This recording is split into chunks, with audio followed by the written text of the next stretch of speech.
Pulivendula ballot బాక్సులు బద్దలయ్యాయి. మొత్తం ballot పత్రాలను కూడా కట్టలు కట్టినటువంటి పరిస్థితి.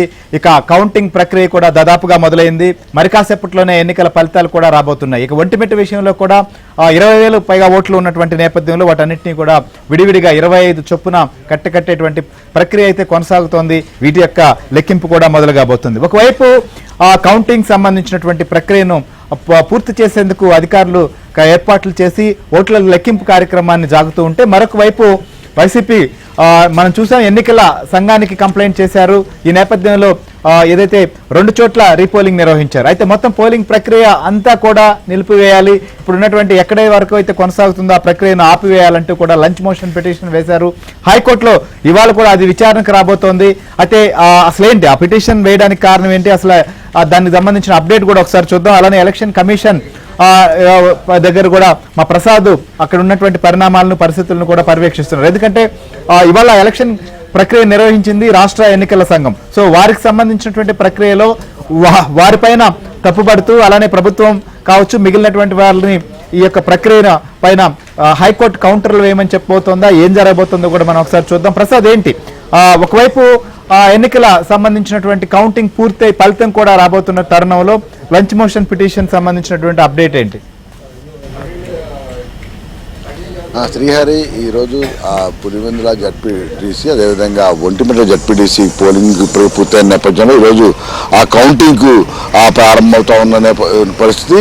అయితే దీనికి సంబంధించి మొదటి నుంచి కూడా వైసీపీ నాయకులు ఈ ఎన్నికల్లో ఓటమి భయంతో వివాదాస్పదం చేసేందుకు చాలా కుట్రలు చేసిన పరిస్థితి కూడా కనిపిస్తూ ఉంది. మొదటి నుంచి కూడా బయట వారిని తీసుకురావటం, నియోజకవర్గానికి సంబంధం లేని వ్యక్తులను తీసుకొచ్చి అడావుడి చేయడం, తద్వారా అల్లర్లు సృష్టించేందుకు ప్రయత్నించారు. అయితే వీటి ద్వారా భారీగా గొడవలు అవుతాయి, ఎన్నికలు ఎలాగోలా ఆపే విధంగా ప్రయత్నం చేసినప్పటికీ కూడా ఎన్నికల సంఘం అలాగే పోలీసులు చాలా పటిష్టంగా బందోబస్తు ఏర్పాటు చేసి ఈ నెల 12వ తేదీన పోలింగ్ నిర్వహించారు. ఆ రోజు కూడా పెద్ద ఎత్తున మనందరం చూసాము ఏ విధంగా ప్రయత్నం చేశారో ఎన్నికలకు సంబంధించి పోలింగ్ ఆపేందుకు కూడా కుట్రలు చేసిన పరిస్థితి. అయితే ప్రజాగా ఇటు రేపు ఈ రోజు జరిగే ఫలితాల్లో ఎవరు గెలుస్తారనేది పక్కన పెడితే ఎన్నికల సంఘం మాత్రం ఈ ఎన్నికలు సజావుగా నిర్వహించడంలో గెలిచిందనే చెప్పవచ్చు. మొదటి నుంచి కూడా పులివెందులు అంటేనే వైఎస్ కుటుంబానికి అత్యంత గెలుపొంది అడ్డాగా చెప్పుకున్నారు. అందుకని దాదాపు 30-40 ఏళ్ళుగా కూడా అక్కడ ఎన్నికలు నెరవేర్చకుండా ఏకపక్షంగా చేసుకున్న పరిస్థితి. ప్రజాస్వామ్యబద్ధంగా కూటమి ప్రభుత్వంలో ఈరోజు పోలింగ్ నిర్వహించడంపై సర్వత్రా హర్షం వ్యక్తమవుతోంది. ఇక వీటికి సంబంధించి చివరికి అక్కడ వారు కుట్రలన్నీ కూడా పాస్ కాకపోవడంతో చివరికి కోర్టులో కూడా ఏదో విధంగా కోర్టును అడ్డం పెట్టుకుని హైకోర్టులో పిటిషన్లు వేసి వీటిని ఆపాలని కూడా ప్రయత్నిస్తున్నారు. అందులో భాగంగానే ఈ ఎన్నికల ప్రక్రియ మొత్తం కూడా నిలిపివేయాలని, అదేవిధంగా రీపోలింగ్ నిర్వహించాలని 2 లంచ్ మోషన్ పిటిషన్లు కూడా దాఖలు చేశారు. దీనికి సంబంధించి ఈరోజు విచారణ చేపడతామని కూడా హైకోర్టు స్పష్టం చేసిన పరిస్థితుల్లో ఈరోజు మధ్యాహ్నం దీనికి సంబంధించి హైకోర్టు విచారణ చేపట్టే అవకాశం ఉంది. అయితే ఇప్పటికే ఆ నిబంధనల మేరకు ఎన్నికల సంఘం అలాగే ఇటు పోలీసులు అందరూ కూడా ఈరోజు కౌంటింగ్ కూడా ఇప్పటికే ప్రారంభమైంది.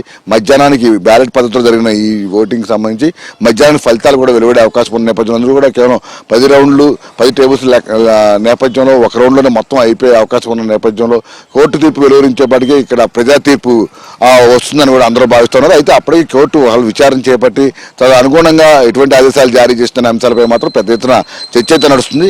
ఇక్కడ గతంలోనే ఎన్నికలు అసలు పూర్తిగా ఆపివేయాలంటూ వేసిన లంచ్ మోషన్ పిటిషన్పై హైకోర్టు ఒకసారి విచారణ స్వీకరించి ప్రస్తుత పరిస్థితుల్లో తాము జోక్యం చేసుకోలేము, ఎన్నికలు ఇప్పుడు ఆపే పరిస్థితి లేదంటూ కూడా ఆ పిటిషన్ కొట్టివేయడం జరిగింది. ఇప్పుడు మళ్ళీ ఎన్నికలు అయిపోయిన తర్వాత మళ్ళీ ఎన్నికలు రీపోలింగ్ నిర్వహించాలి, ఎన్నికల ప్రక్రియ నిలిపివేయాలంటూ కూడా మరోసారి 2 పిటిషన్లు దాఖలు చేయడంపై కూడా వైసీపీ ఉద్దేశపూర్వకంగానే ఈ విధంగా వ్యవహరిస్తుందని కూడా అందరూ అభిప్రాయపడతా ఉన్నారు. న్యాయ నిపుణులు కూడా దీనికి సంబంధించి గతం జరిగిన ఘటనలను కూడా గుర్తు చేస్తూ ఇటువంటి పరిస్థితుల్లో హైకోర్టు జోక్యం చేసుకుని పూర్తిగా ఎన్నికల ప్రక్రియ ఆపే విధానం అంటూ అంత తేలిక కాదని హైకోర్టు కూడా దీనికి సంబంధించి కొన్ని సూచనలు చేసే అవకాశం ఉందని చెప్ప ఎన్నికల కౌంటింగ్ ప్రక్రియ నిలిపివేయడమో ఫలితాలు నిలిపివేయడమో జరిగే పరిస్థితి ఉండదని కూడా అభిప్రాయపడతా ఉన్నారు. ఏదేమైనా కూడా హైకోర్టు ఆదేశాలు మాత్రం ఏ విధంగా ఉంటాయని కూడా ఇటు వైసీపీ టీడీపీ వర్గాలతో పాటు న్యాయ నిపుణులు కూడా ఎదురు చూస్తున్న పరిస్థితి. ప్రస్తుతం ఆ కౌంటింగ్ సరళి కూడా చూస్తూ ఉంటే తప్పకుండా తెలుగుదేశం పార్టీ కూటమి అభ్యర్థులు విజయం సాధిస్తారని కూడా స్పష్టమైపోతుంది. అందుకనే వాళ్ళు ఏమి చేయలేక వాటిని బహిష్కరిస్తున్నట్టు కూడా రీపోలింగ్ బహిష్కరించారు, ఈరోజు కౌంటింగ్ కూడా బహిష్కరించడం కూడా ప్రకటించిన విధానం చూస్తే వారికి అప్పటికే అర్థమైపోయినట్టు తెలుస్తుంది. ఏదేమైనా కూడా మధ్యాహ్నం తర్వాత హైకోర్టు ఇచ్చే తీర్పు అది ప్రజా తీర్పును బట్టి కూడా ప్రజలు ఈ 2 తీర్పులకు సంబంధించి ఎటువంటి తీర్పులు వస్తాయని కూడా అందరూ ఆసక్తిగా వాళ్ళు పిటిషన్ వేశారు కాబట్టి దానికి కనిపిస్తుంది. ఖచ్చితంగా ఏంటి అనేటువంటిది కౌంటర్ దాఖలు చేసే అనేటువంటి ఆదేశాలు ఇస్తుందా లేకపోతే ఏంటి అనేది కూడా చూద్దాం అసలు, ఎందుకంటే అప్పటికే లోపల ఫలితాలు కూడా రాబోతున్నాయి కాబట్టి ఎలాంటి నిర్ణయం ఉంటుందనేది కూడా మనం చూద్దాం.